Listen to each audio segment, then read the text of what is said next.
Welcome and welcome back mga makamakas. Sa video natin ngayon, pag-uusapan natin ang mga misteryosong lugar dito sa mundo.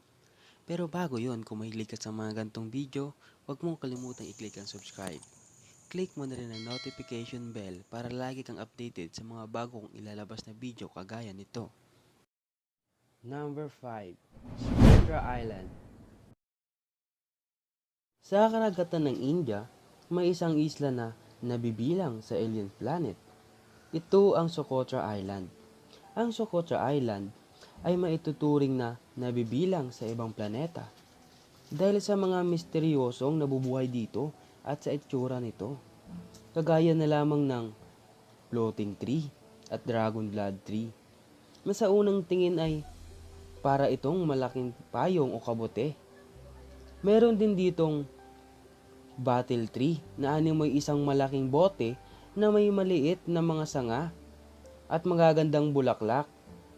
Ayon sa mga eksperto, ang isla ay may tuturing na lost world dahil sa kakaibang uri ng mga hayop dito na dito mo lang matatagpuan, kagaya na lamang ng Socotra Sunbird, Socotra Ghostfig at Socotra Starling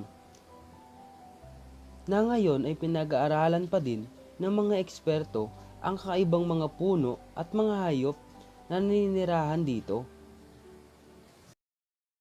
Number 4. Palmyra Atoll.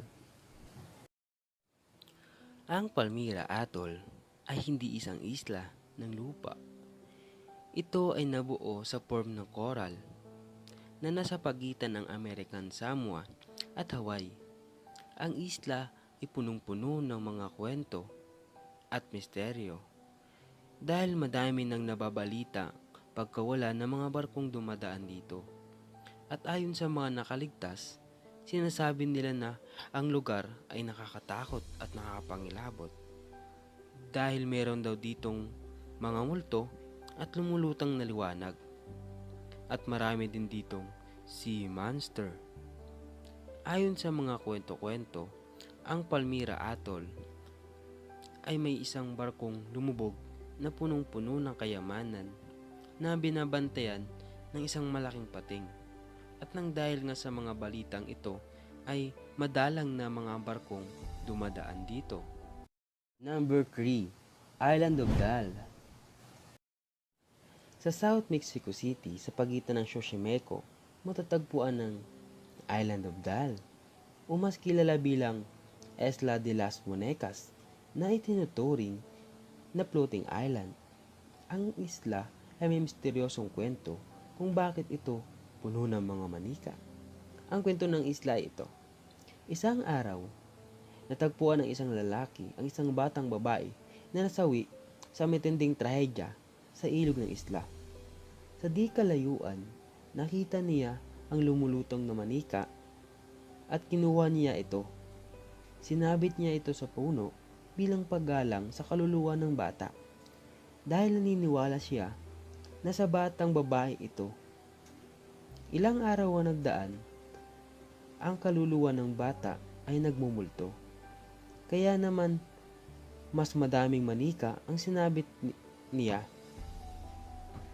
At hanggang sa ngayon, ang manika ay nagmumulto at gumagala. Mga ulo ng manika, paa, at mga kamay nito. Pero kahit ganun, ay dinarayo pa din ito at sinasabitan ng manika bilang paggalang sa kaluluwa ng bata. Number 2. Isla Bermeja. Noong 1700, kinuha ng Mexico ang Isla Bermeja para madagdagan ang kanilang teritoryo laban sa kanilang mga kalabang bansa at sinabi ng Mexico na bawal pumasok ang ibang bansa sa isla, lalong-lalo na ang US, na pinagkukunan ito ng langis. At ang dahil nga sa batas, ay napunta sa Mexico ang isla at hindi na ginalaw ng US. At ilang daang taon nang lumipas dahil nga sa may kalayuan ito, ang isla ay hindi na nagalaw at napuntahan. Pero noong 1997, ang Navy ay nag-ekspedisyon at may nakita silang kakaiba. Ang isla ay nawawala Tiningnan nila ang dating mapa na daang taon na ang nagtagal. Pero wala na doon ang isla. At noong 2009, sa National Anonymous University of Mexico, pinag-aralan nila kung bakit nawala ang isla.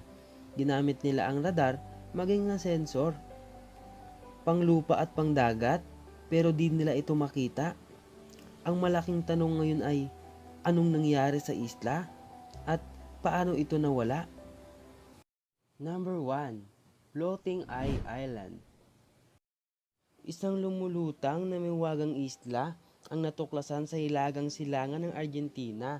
Ito ay isang perpektong bilog na gumagalaw sa paligid ng isang axis. Ang isla ay tinawag na mata dahil sa di pangkaraniwan at sa hiwaga nito. Nadiskubre ni Sir Junio Spillerm ang isla sa Delta Maashes sa hilagang kanluran ng Argentina. Ang mata ay isang bilog sa lupa na may lapad na 118 metro. Ito ay napapaligiran ng isang manipis at maliit na ilog.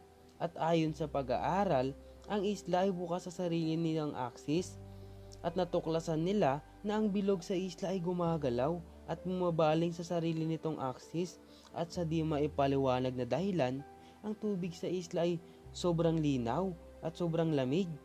Sa ngayon ay pinag-aaralan pa din ng mga eksperto kung bakit ito lumulutang at gumagalaw.